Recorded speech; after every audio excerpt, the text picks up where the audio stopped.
भगवद गीता में सनातन धर्म की नीतियों का स्पष्ट वर्णन है। गीता में 18 अध्याय और 700 श्लोक हैं। इसी ज्ञान रूपी महासागर की कुछ बूंदें सार के रूप में यहाँ प्रस्तुत की गई हैं। इन बूंदों को ग्रहण करके आप अपने जीवन को आशाओं से भरें और सुख एवं संपन्नता से परिपूर्ण जीवन जिएं।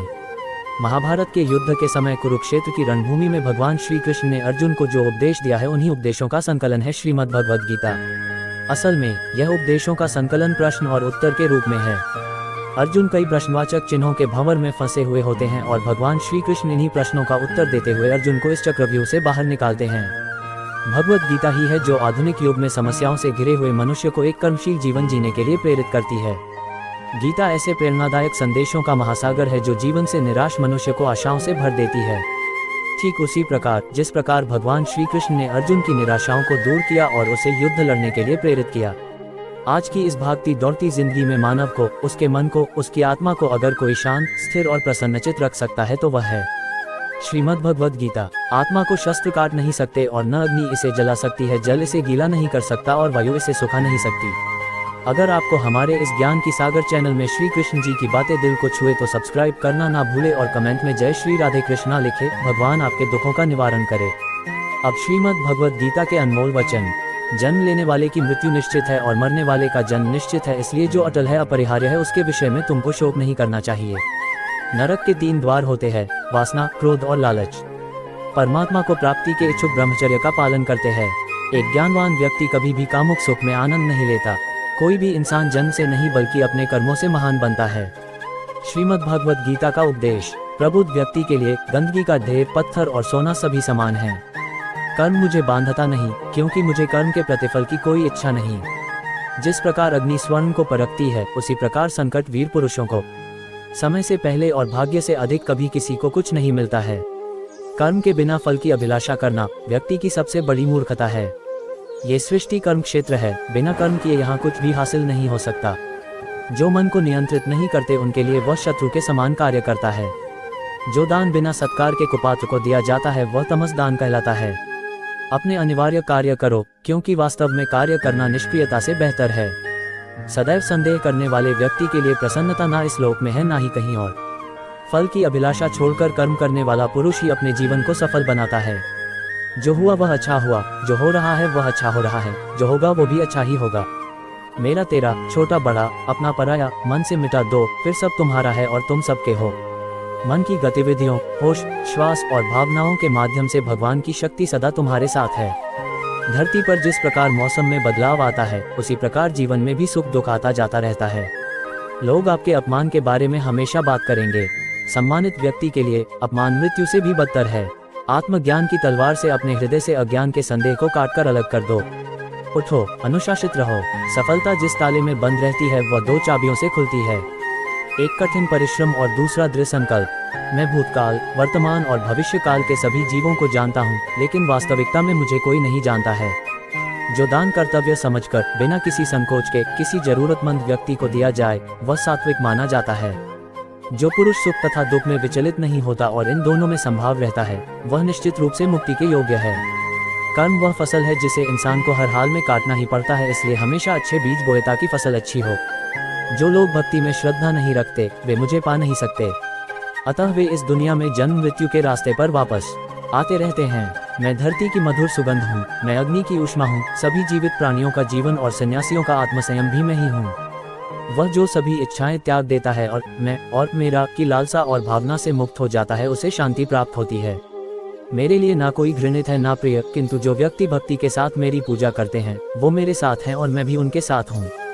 मनुष्य को जीवन की चुनौतियों से भागना नहीं चाहिए और न ही भाग्य और ईश्वर की इच्छा जैसे बहानों का प्रयोग करना चाहिए। भगवद गीता के सुविचार। मनुष्य को परिणाम की चिंता किए बिना, लोभ लालच बिना एवं निस्वार्थ और निष्पक्ष होकर अपने कर्तव्यों का पालन करना चाहिए। जिस तरह प्रकाश की ज्योति अंधेरे में चमकती है, ठीक उसी प्रकार सत्य भी चमकता है।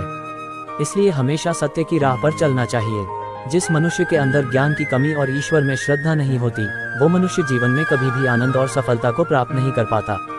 जब जब इस धरती पर पाप, अहंकार और अधर्म बढ़ेगा तो उसका विनाश कर धर्म की पुनः स्थापना करने हेतु मैं अवश्य अवतार लेता रहूंगा। वह व्यक्ति जो अपनी मृत्यु के समय मुझे याद करते हुए अपना शरीर त्यागता है वह मेरे धाम को प्राप्त होता है और इसमें कोई संशय नहीं है। जन्म लेने वाले के लिए मृत्यु उतनी ही निश्चित है जितना कि मृत होने वाले के लिए जन्म लेना। इसलिए जो अपरिहार्य है उस पर शोक मत करो। वह जो वास्तविकता में मेरे उत्कृष्ट जन्म और गतिविधियों को समझता है, वह शरीर त्यागने के बाद पुनः जन्म नहीं लेता और मेरे धाम को प्राप्त होता है। जो होने वाला है वो होकर ही रहता है और जो नहीं होने वाला वह कभी नहीं होता। ऐसा निश्चय जिनकी बुद्धि में होता है उन्हें चिंता कभी नहीं सताती है। अपने परम भक्तों जो हमेशा मेरा स्मरण या एक चित मन से मेरा पूजन करते हैं, मैं व्यक्तिगत रूप से उनके कल्याण का उत्तरदायित्व लेता हूँ। जो कोई भी व्यक्ति जिस किसी भी देवता की पूजा विश्वास के साथ करने की इच्छा रखता है, मैं उस व्यक्ति का विश्वास उसी देवता में दृढ़ कर देता हूँ। अच्छे कर्म करने के बावजूद भी लोग केवल आपकी बुराइयां ही याद रखेंगे, इसलिए लोग क्या कहते हैं इस पर ध्यान मत दो, तुम अपना कर्म करते रहो। मानव कल्याण ही भगवत गीता का प्रमुख उद्देश्य है, इसलिए मनुष्य को अपने कर्तव्यों का पालन करते समय मानव कल्याण को प्राथमिकता देना चाहिए। इतिहास कहता है कि कल सुख था, विज्ञान कहता है कि कल सुख होगा, लेकिन धर्म कहता है कि अगर मन सच्चा और दिल अच्छा हो तो हर रोज सुख होगा। क्रोध से भ्रम पैदा होता है, भ्रम से बुद्धि व्यग्र होती है, जब बुद्धि व्यग्र होती है तब तर्क नष्ट हो जाता है, जब तर्क नष्ट होता है तब व्यक्ति का पतन हो जाता है।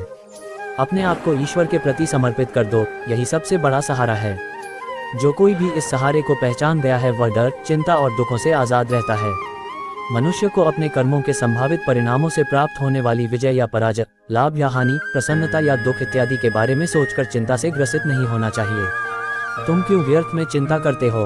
तुम क्यों भयभीत होते हो? कौन तुम्हें मार सकता है? आत्मा न कभी जन्म लेती है और न ही इसे कोई मार सकता है, यही जीवन का अंतिम सत्य है। जिसने मन को जीत लिया है उसने पहले ही परमात्मा को प्राप्त कर लिया है, क्योंकि उसने शांति प्राप्त कर ली है। ऐसे मनुष्य के लिए सुख दुख, सर्दी गर्मी और मान अपमान एक से है। श्रेष्ठ पुरुष को सदैव अपने पद और गरिमा के अनुरूप कार्य करने चाहिए, क्योंकि श्रेष्ठ पुरुष जैसा व्यवहार करेंगे तो इन्हीं आदर्शों के अनुरूप सामान्य पुरुष भी वैसा ही व्यवहार करेंगे। युक्ताहार विहारस्य युक्तचेष्टस्य कर्मसु युक्त स्वप्ना बुद्धस्य योगो भवति दुःखः, अर्थात जो खाने, सोने, आमोद प्रमोद तथा काम करने की आदतों में नियमित रहता है वह योगाभ्यास द्वारा समस्त भौतिक क्लेशों को नष्ट कर सकता है।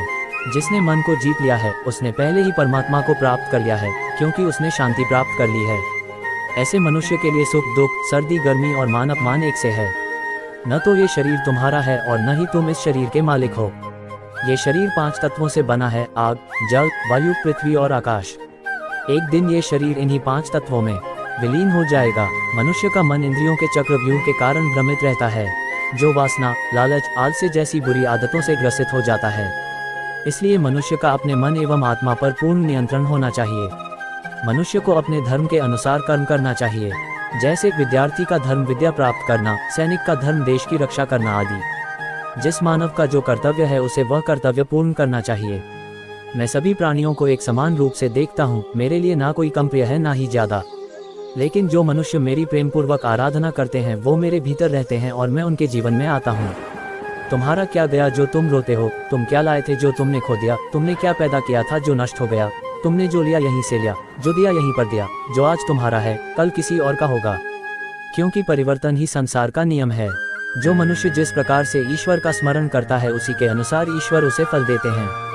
कंस ने श्री कृष्ण को सदैव मृत्यु के लिए स्मरण किया तो श्री कृष्ण ने भी कंस को मृत्यु प्रदान की। अतः परमात्मा को उसी रूप में स्मरण करना चाहिए जिस रूप में मानव उन्हें पाना चाहता है।